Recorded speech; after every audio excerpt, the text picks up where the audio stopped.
Bienvenidos a nuestra exposición sobre el contrato de mutuo, presentada por los estudiantes del curso de contratos de la Universidad Tecnológica del Perú, UTP.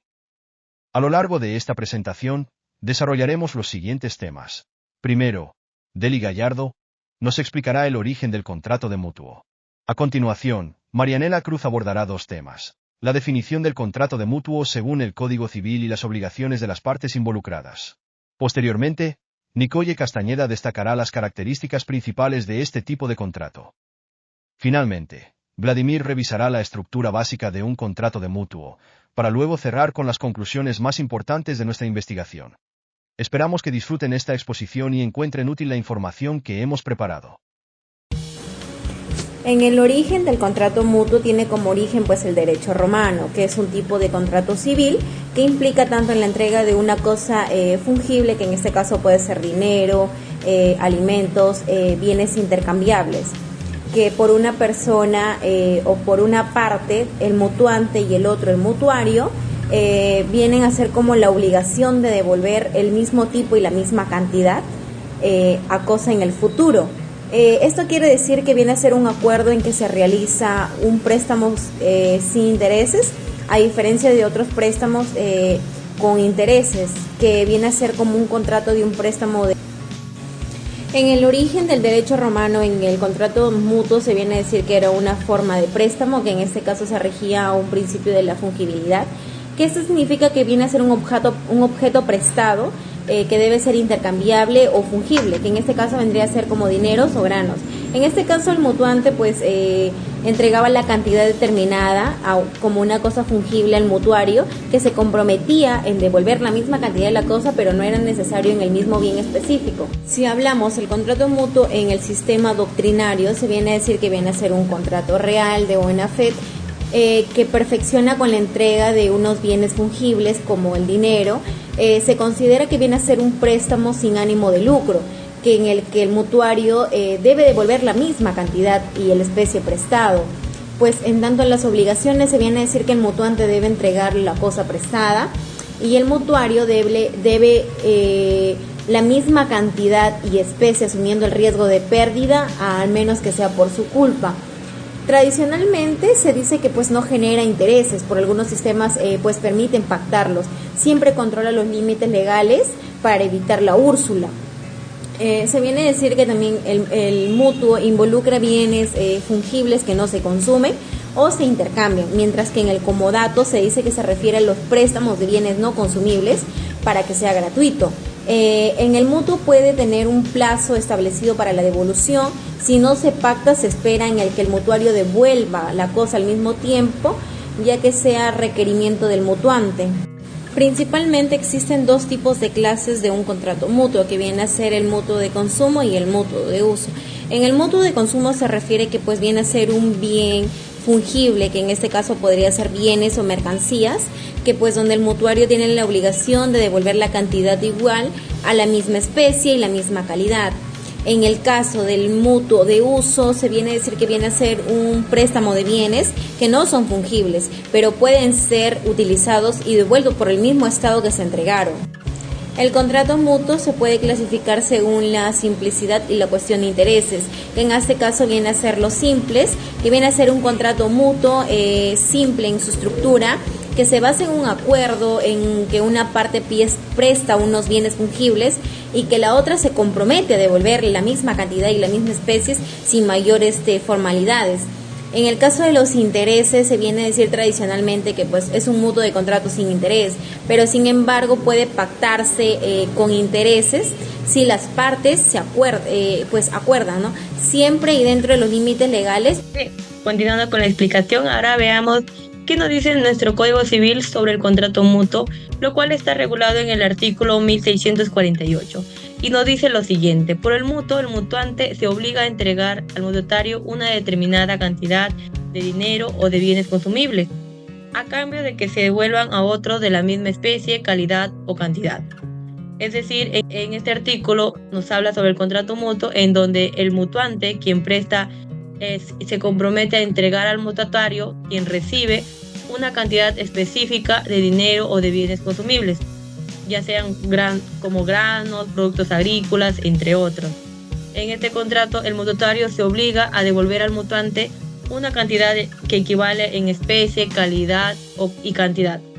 Bien, dicho esto, también debemos rescatar que entonces los sujetos intervinientes en este contrato serían, por una parte, el mutuante, la cual es la persona que entrega el dinero o de un bien fungible, o el mutuatario, la persona quien recibe el dinero y debe restituirla en un cierto plazo. A esto debemos rescatar también lo importante, decirles cuáles son las obligaciones de estos sujetos intervinientes. Veamos por parte del mutuante, la persona que ha otorgado el préstamo, las cuales sus siguientes obligaciones serían las siguientes. Como número 1, podemos decir que su obligación es la entrega de la cosa prestada. En estas está obligado a entregar al mutuatario los productos, ya sean agrícolas, combustible, entre otros, si es en caso de bienes consumibles o de acuerdo con lo pactado en el contrato, ¿no? Como segunda obligación sería garantizar la propiedad y calidad del bien. En este caso, si se tratase de bienes consumibles, como ya sea granos, entre otros, se tiene que asegurar que sea lo adecuado y la calidad y cantidad suficiente como se ha acordado. Y si fuera en el caso de dinero, se espera que esto sea en la cantidad exacta y en la moneda pactada también o acordada, ¿no? Como tercera obligación tenemos no inferir en el uso del bien prestado, o es decir, que por parte del mutuante no puede intervenir, no tiene derecho a intervenir en el uso que le da el mutuatario que le dé, ¿no? De este bien o de este bien prestado, siempre y cuando él cumpla también con lo acordado en pagar en la fecha exacta, ¿no? Bien, ahora veamos también las obligaciones por parte del mutuatario. La persona quien recibe el préstamo sería como su principal obligación es la devolución de la cantidad prestada. Esta obligación es la más importante, ya que la misma debe devolverlo la misma cantidad o dinero prestado, y si en el caso de bienes consumibles, la devolución debe ser en bienes de la misma especie, calidad y cantidad. Como ejemplo, si se prestó 100 kilos de arroz, tiene que devolverlo estos 100 kilos de la misma calidad, siempre y cuando también se le haya acordado en el contrato. Dicho esto, también otra obligación sería el cumplimiento de la devolución. Si el contrato establece un plazo para la devolución, el mutuatario debe cumplirlo con este término. Si no, estaría faltando al contrato, ¿no? Como tercer punto sería el pago de intereses si es que se pactaron. Como bien sabemos también, en el contrato se puede hacer de forma gratuita o con intereses. Si en el caso se establece intereses, el mutuatario está obligado a, conforme a lo pactado, pongamos un ejemplo. Si se prestó dinero con una tasa de intereses ya sea de 10%, el mutuatario está obligado a darle el 10% de intereses al mutuante.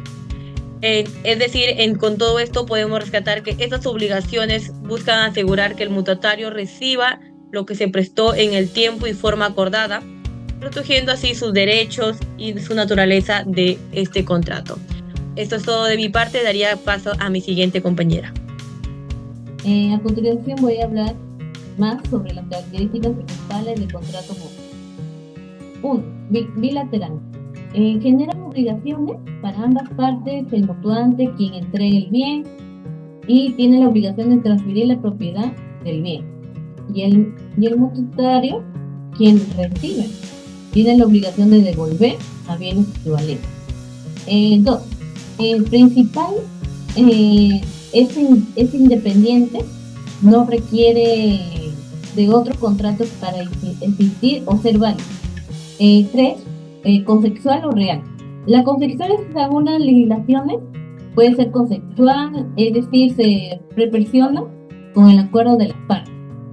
Real, en la mayoría de los casos se perfecciona con la entrega de la cosa.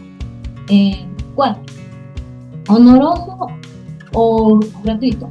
Puede ser honoroso, se incluye el pago de intereses o gratuito cuando no se establecen intereses. Sí, un bien infungible y consumible. Los bienes del mutuo deben ser fungibles, intercambiables por otros de la misma especie, de calidad y de cantidad. Consumibles. Consumibles se exige con un primer uso como dinero, o gramos o líquido. 6. Obligación, restitución. El mutuario está obligado a devolver la misma cantidad y calidad de lo recibido, pero no exactamente en el mismo bien. 7. Incluir interés. Si se trata de mutuo honoroso, el mutuario deberá pagar intereses previamente pactados. Si no se pactan intereses, el mutuo se presume gratuito. 8. La relativa, formalidad relativa. En general, no requiere formalidad escrita por su validez, salvo que se trate de sumas significativas a la legislación le exige para determinados casos. 9. Extinción por cumplimiento. Se distingue con la restitución de los bienes mutuados en las condiciones pactadas. Y la última, 10, regulación en el Código Civil.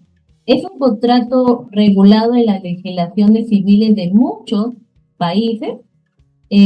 Por ejemplo, en el Código Civil peruano está regulado en los artículos 1648 y al 1654. A continuación explicaré la estructura de un contrato de mutuo. En primer lugar, vamos a ver el proemio, que es la sección introductoria del contrato.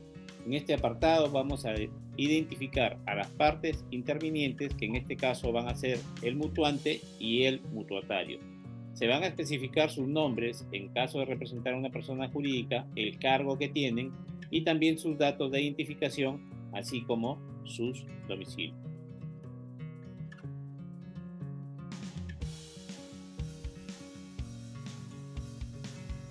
Seguidamente vamos a ver las declaraciones, también conocidas como antecedentes o referencias, aunque generalmente es importante mencionar que no se consideran las declaraciones como una cláusula en sí, a pesar de que tienen esa denominación. Esta sección describe quiénes son los intervinientes, a qué se dedican y cuál es su participación en el contrato. Continuando con el análisis de la estructura del contrato de mutuo, vamos a ver las cláusulas, que es la parte principal del contrato donde se desarrollan los términos y condiciones específicas. Este apartado del contrato contiene el objeto del contrato, que en este caso va a ser otorgar el mutuo, sus características, es decir, cómo se va a devolver, el plazo, el tiempo que va a durar, la determinación de los intereses, en este caso se señalará la tasa, las posibles consecuencias de incumplimiento y las penalidades aplicables, así como las formas de resolución y los mecanismos para solucionar controversias.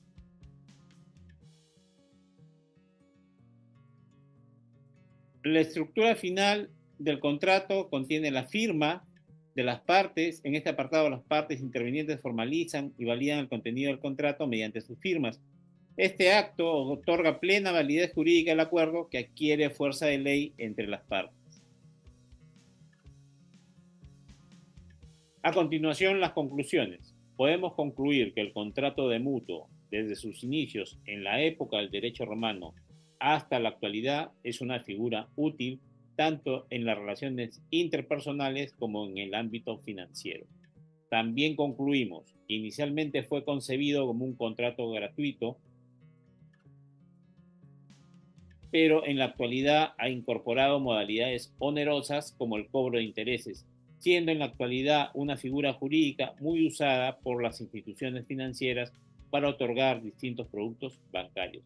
Finalmente, señalamos que la regulación de este contrato en el Código Tributario brinda seguridad jurídica al regular los derechos y obligaciones tanto del mutuante como del mutuatario.